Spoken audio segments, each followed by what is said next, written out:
orange juice. What's up everyone, this is Orange Juice. The Dark Goblin has one of the fastest load times in the game. 2.5 times faster than the Spear Goblin. This means that he can lock onto a new target way faster. When he goes straight to a tower, left ignored, he'll deal 400 damage to an arena tower. The damage dealt is similar to ignoring Spear Goblins. They're not too strong, but you can only ignore them up to a certain point since they're so easy to counter. He has insane range, just a bit shorter than the Princess, with a 6.5 tile reach. He shares the exact range as a Royal Giant, so he can actually outrange any defensive building, including the Inferno Tower, which has a 6 tile reach. I'll be talking about advanced building tech around the end. With a sliver of health, when the tower only needs to one-shot him, he'll still deal annoying chip damage to the tower. He'll get 2 shots off, dealing 200 damage. The damage is comparable to 1 musketeer shot. He manages to land 2 darts because he has incredibly fast attack speed and load time. At tournament standard, he has the exact same health as a Princess. They won't die to zap, but they will die from arrows for an even trade, or the log for a positive elixir trade. The fast attack speed and fast unit acquisition allows him to destroy skeleton army. He one-shots skeletons and doesn't hesitate or stutter locking onto a new target. He's kind of like an Expo. Each attack is really weak, but there's a lot of it. On the same note, he's pretty good at countering Graveyard. He can demolish skeletons in one hit as long as there's nothing tanking for the Graveyard. He can clean up every single skeleton with the help of the Arena Tower. Just for reference, a level 4 Dark Goblin will be able to one-shot level 1 Graveyard skeletons. The drawback is that he has incredibly fast speed, so he'll start moving forward between each attack.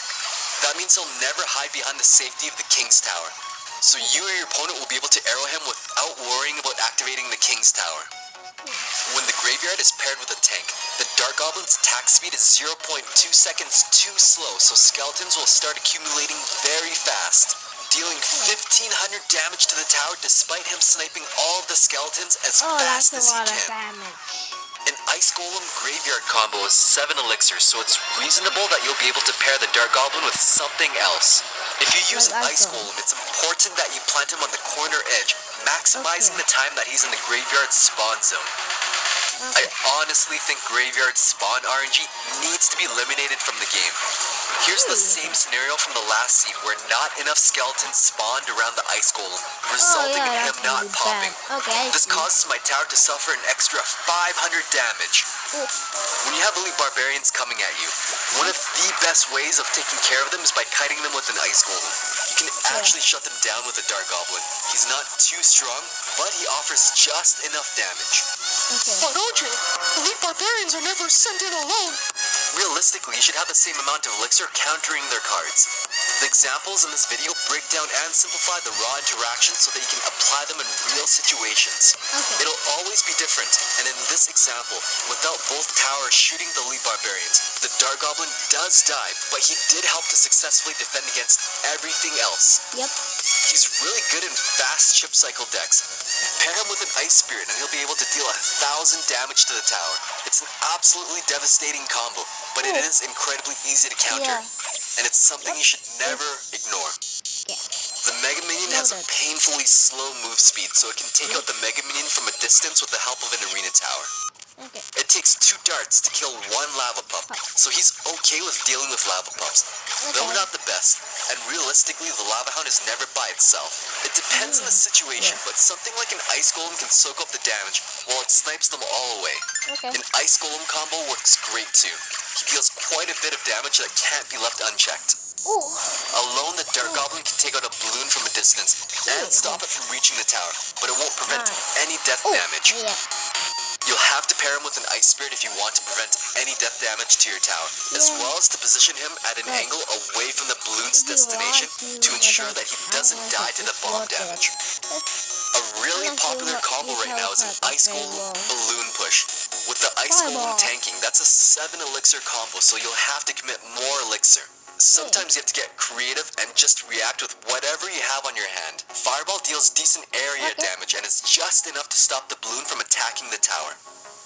Depending on the timing, you can potentially use the log to push back the ice golem. This prioritizes a balloon's position as it floats into range of the arena tower. Okay, Overall, noted. his damage per second isn't that high. It's kind of weaker than 2 archers, but his range advantage allows him to completely shut down certain units like the knight for a positive elixir trade. Nice. This tiny little guy is really annoying because he can kind of Valkyrie into the other lane, then Very survive annoying. one attack with just a tiny bit of health, head to the tower, and manage to get 2 shots onto the arena tower before dying. That dark goblin can be used Against to other units like a counterfeit. musketeer, mini P.E.K.K.A. or archers, it'll manage to kill them, but it will die in the process. Against the minion horde, I mean, if you're in a bad Yeah. rotation and don't have anything better in your hand, it's better than nothing and helps stop most of the horde. Yeah. He can one-shot fire spirits, so with his rapid fire attack, they just get absolutely demolished. But when facing fire spirits one level higher, it takes 2 shots to kill each fire spirit. Okay. You have to keep in mind, even though he's a goblin, he still costs 3 elixir, so it's not entirely a bad idea to counter him with a knight. It's a unit trade, so you'll both be at the same elixir, but now they'll have to deal with your knight. And you can You have to be careful though, just like with an Inferno Tower plant against the Rule Giant. The Dark Goblin has an absurd amount of range, so he'll lock onto the tower really fast, and you could fail to defend against the chip damage. Yeah. Archers can take care of him for a neutral trade if you really can't afford any chip damage on your arena tower. Yeah. Just like Princess, he'll die to arrows, but the ultimate counter to him will be the log. It takes milk completely for a positive elixir trade, and it chips the tower. But you can shut him down with even bigger trades. An Ice Spear can tank 2 hits before dying, then freeze the Dark Goblin, completely shutting him down. That's one of Even though the Goblin Gang also costs 3 elixir and dies to the log, they're not all that similar to the Dark Goblin. He doesn't die to zap like Spear Goblins or Stab Goblins do, and he has a much faster attack speed. Yeah. Let's talk more advanced tech. Spawners and elixir pumps have a bigger hitbox than defensive buildings. We'll go into detail about spawners first. Since he can one-shot fire spirits, he's a tiny little furnace killer. When the furnace is planted 3 tiles from the river, you can just straight up snipe the furnace from your side. When it's planted 4 tiles from the river, you can deploy him in the furnace lane. He'll take care of a wave of fire spirits, then start taking out the furnace, safely out of range of that arena tower. If a spawner is planted 5 tiles from the river, you won't be able to deal as much damage. Since the Dark Goblin has to travel a bit deeper, he's going to be within range of that arena tower. If you attack the opposite lane, you can bypass the spawner and chip their tower instead. It really depends on the situation of the game. Sometimes applying pressure on the other lane forces your opponent to break their combo. All of these rules apply to all spawner buildings and the elixir pump because they have a much wider hitbox. He pretty much shuts down Tombstone, so he pairs really well with the Hog. Okay. Now, when it comes to defensive or offensive buildings, Cannon, Bomb Tower, Inferno Tower, Tesla, Mortar, and Expo, they have a much smaller hitbox than spawners. So when you plant the Dark Goblin in the middle against the defensive building with a 4-2 plant, he will actually walk deeper past the river, causing him to be within range of the arena tower. What you'll need to do against a 4-2 defensive building placement is place the Dark Goblin on the inner edge of the bridge. This placement will allow him to remain out of range of that tower. This gets a bit more complex because Tesla has a slightly smaller hitbox than the other buildings. And it remains hidden until you're actually within range of the Tesla. So when the Tesla placement is 4-2, and you plant it in the middle or inner edge, the Dark Goblin will always walk within range. Whereas if you plant the Dark Goblin on the outer edge, he'll actually bypass the Tesla, chipping the tower. The Dark Goblin is not a replacement for archers, minions, princess, or musketeer. They all serve their own purpose.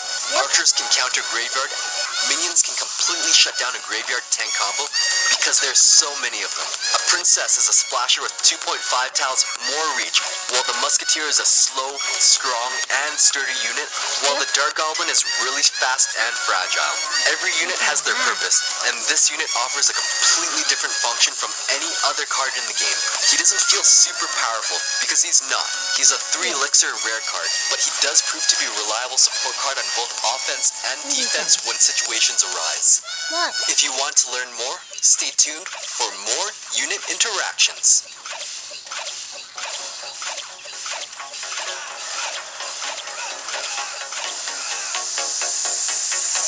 Robo?